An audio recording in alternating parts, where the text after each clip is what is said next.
Hello everyone, it's Seth, probably better known as Saffron Olive, and it's time for another daily dose of Commander Legends Battle for Baldur Gate spoilers. And today, we're in our second to last day of main deck spoilers, and we actually got a pretty light day, but we got a few interesting cards to talk about, so we should probably jump right into it, start talking sweet new Baldur Gate cards. Before we do, a couple of quick reminders. Number one, if you need some Commander Legends Battle for Baldur Gate cards, you can get them from our awesome sponsor Card Kingdom over at cardkingdom.com/MTGGoldfish. Number two, if you want to keep up on all the latest spoilers throughout the day, head on over to MTGpreviews.com. And number three, if you want more Commander content, make sure to check out the MTG Goldfish Commander YouTube.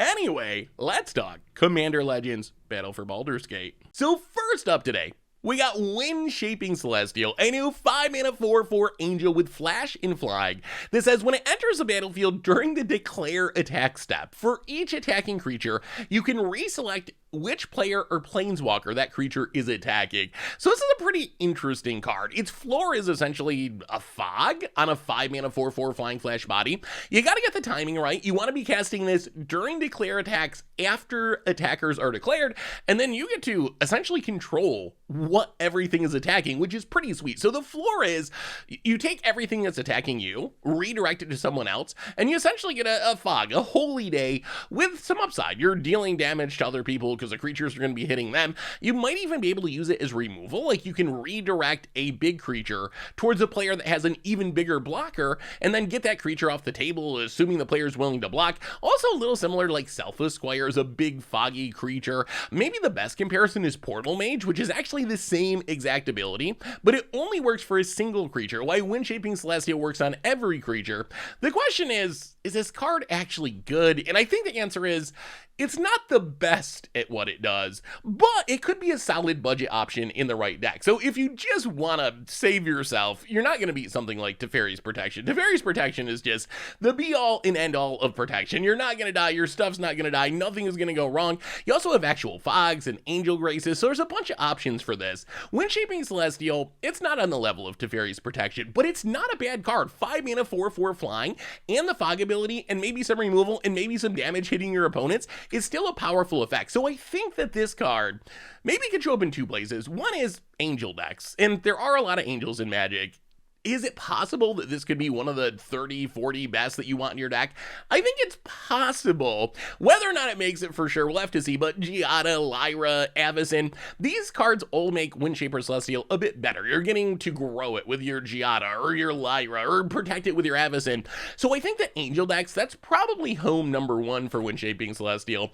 The other place that it just seems fun is in Chaos style decks. If you're in a Chaos deck that has white mana, this is a pretty chaotic effect. Like, no one's going to expect this. You flash it in, you don't die, you throw a bunch of creatures at different things, they trade off in combat, opponents take a bunch of damage. So maybe like Parmacon or Ruhan style Jeskai Chaos decks. Honestly, not sure how this interacts with Parmacon. Parmacon sets rules about which creatures can attack which player. You can only attack in a certain direction, either to the left or the right of you. I think that Windshaping Celestial should still work because the creatures are already declared as attackers and you're just shifting them around. But I'm not a judge. Magic rules are weird. Maybe it doesn't work. Worst case, if it doesn't work, well, you can still cast your Windshaping Celestial when you don't have Parmacon on the battlefield. So Windshaping Celestial, it's not a bad card. It seems like a nice budget option. It is going to protect you from creature damage, combat damage for a turn, and maybe deal a bunch of damage to your opponents, and perhaps even get some creatures off the battlefield. We also got Caves of Chaos Adventure, which, meh. 4-mana 5/3 human barbarian with trample. When it enters the battlefield, you take initiative, which is nice. I do really love the initiative mechanic. And then it says, when it attacks, exile the top card of your library. If you've completed a dungeon, you can play it without paying its mana cost. Otherwise, you may play it with paying its mana cost this turn. So Caves of Chaos Adventure, very similar to Chaos Channeler. Chaos Channeler from original Adventures in the Forgotten Realms, a 4-mana 4/3 that when it attacks you roll a die and either get 1, 2, or 3 cards you can play this turn. You're never going to cast them for free. Also a little bit similar to like Atali. Atali hits everyone's library and you always get to cast the cards for free. So we'll have to wait and see. I haven't really seen Chaos Channeler be a card that's shown up in many decks. If it does, it's in a dice rolling deck and it's fine but not super exciting. So I think that Cave of Chaos Adventure, if you're going to play this, I mean, I guess you could play it in a tally for flavor purposes, but it's probably going to be some sort of dungeon slash initiative slash venture deck. And in that deck, it's probably fine. The only problem is red is like one of the worst colors for venturing into dungeons and taking the initiative. So I'm not sure it's the right color combination to really build an initiative deck or a venture deck. So we'll have to wait and see. But if you're in red and venturing into dungeons, this seems like a fine medium power option. Otherwise, if your deck's built around casting stuff from exile, I guess it's fine. Although really the power is going to be when you have completed a dungeon. Like if you're paying mana for the card, this is worse than the random uncommon we looked at from Adventures in the Forgotten Realms. Like this is generally worse than Chaos Channeler because you're only ever getting one card. I guess its stats and trample are nice, but still, I think I would rather just play Chaos Channeler unless I have a chance at completing a dungeon and getting the card for free. Then Cave of Chaos Adventure actually becomes kind of interesting. We also got a interesting new fight spell in Barroom Brawl, and I gotta say, the flavor of this card is great. Power level, not quite as good. So 2-mana sorcery, target creature you control fights target creature and opponent to your left control. So you gotta fight something from that specific player, and then that player may copy this spell and choose new targets for the copy, so then they can fight someone on their left and on the left, and you can keep going around the table. So it is a really fun, like, top-down design of a bar fight. You punch someone, and they punch someone, and next thing you know, everyone's fighting. So the flavor of it's really good. As far as what this card actually is, it's essentially a sorcery speed pounce. That's even worse than that, because you can't fight anything you want. You gotta fight something from a specific player, mixed with almost a chain of vapor style effect. There's no cost to copying it. You just get to do it for free, but it is similar how it's going to be able to be copied by the player who is targeted with this. So this card, it's just way too restricted. It's sorcery speed. You can only fight one player. They may not even have a creature or a creature that you want to fight. So I feel like it's not a very good card, but it could be fun in some sort of fight deck like Naiath or something. So Barroom Brawl, play it for flavor, play it because it's funny and it'll be interesting to see it resolve, but don't play it because it's actually a good card, because it's really not. Reprint Rise, nothing super high end today. Slaughter the Strong at uncommon, kind of good for limited. Traverse Outlands, worth I think around $4-ish at the moment. A pretty big ramp spell, although it doesn't really see that much play.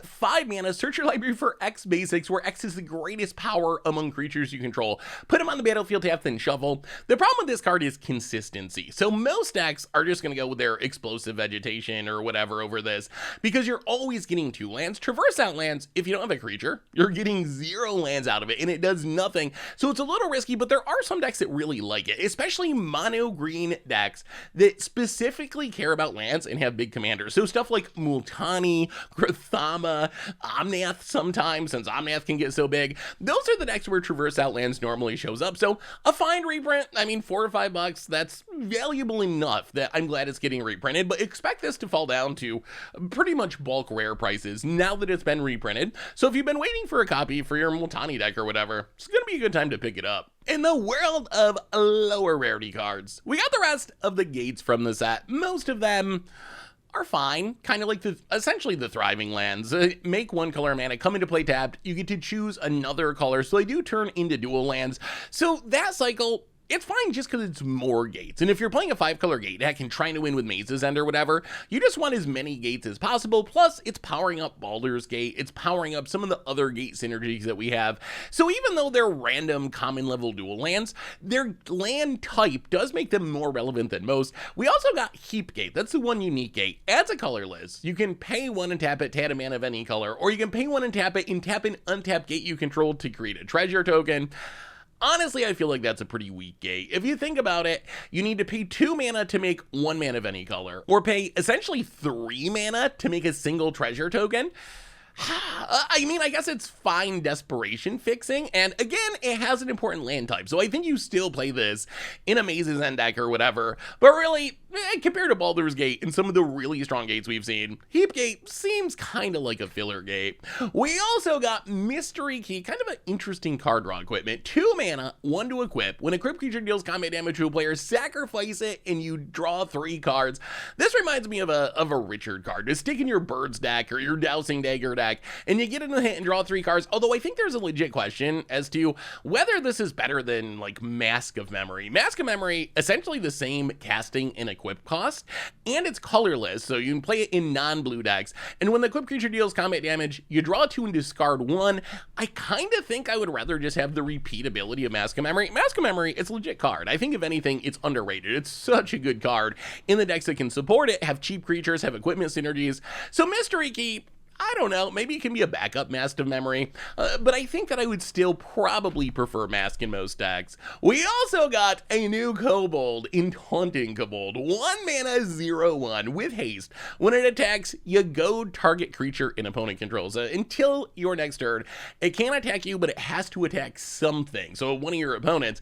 Taunting Kobold, I mean, good for Kobold decks. If you want to play backwards Rogak or Raga, I think this is definitely going to show up just because there's not that many Kobolds in existence. So any Kobold's going to make it in Kobold Tribal. Also, probably fine in dedicated goad decks. If you really care about goading, this will get the job done. It is efficient. Haste is nice. I think the hard part's going to be getting in hits with this, and it's really going to take some politicking. Like, I think that's how this card plays. Remember, it deals 0 damage. 0 damage. So I think the way to play this card is to just work with the rest of the table and be like, hey, all right, can I attack you with my Taunting Kobold? I'm going to goad this thing that another player has. That's going to force it to attack, and then hopefully we can trade off with it during combat, get it off the table. So I think politically this can actually be a pretty good tool, and having 0 power I think is actually an upside because it increases your odds of being able to attack and goad something, especially if you can make a deal with the person you're attacking not to goad one of their creatures. So Taunting Kobold, seems sweet in Go decks. We also got just a bunch of random draft chaff. Not a whole lot to see here, but if you want to see all the latest draft chaff, you can find it over at MTGPreviews.com along with all the other spoilers from the day. Anyway, that brings us to the end of our daily Commander Legends Battle for Baldur's Gate spoilers for today. So what do you think? I know kind of a light day today, but that's because we're getting near the end. Tomorrow we get the full main set spoiler. There's still like 3 or 4 mythics, I think, to come, a couple of rares, so there's still some good stuff to come. We'll wrap up the main set tomorrow, and then the beginning of next week we get the Commander precon. So let me know what you think of the cards we got today. What do you think of the set now that we've seen most of it? Let me know in the comments. Thanks for watching, everyone. I hope you enjoyed it, and I'll be back tomorrow with one more dose of daily Commander Legends Battle for Baldur's Gate main set spoilers. Until then, have a wonderful day, and I will talk to you soon. Thanks for watching the video. If you enjoyed it, help us out by clicking that like button down below. And to keep up on all the latest and greatest, click that subscribe button. And don't forget to hit that bell icon to get alerts whenever we have new videos. And if you want to, check out some of our other sweet videos here and here.